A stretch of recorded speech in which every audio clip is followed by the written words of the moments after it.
नाही नाही, तुम्ही रिपीटेड ऑफेंडर आहात जान्हवी. आहे सर. तुम्हाला शिक्षा ही झालीच पाहिजे.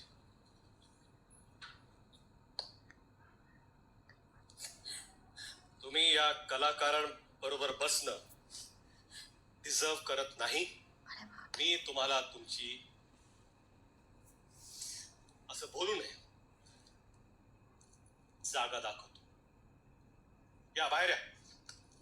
या घराच्या बाहेर.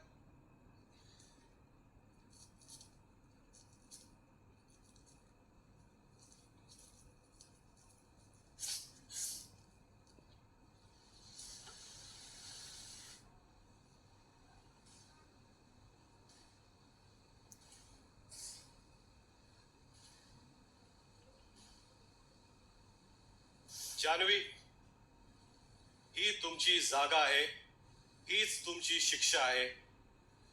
1 आठवडा तुम्ही जेल मध्ये राहणार. तिथेच राहायचं, तिथेच झोपायचं, तिथेच खायचं. आणि आज आणि उद्या जो भाऊचा धक्का होईल त्यात तुम्हाला जागा नाही.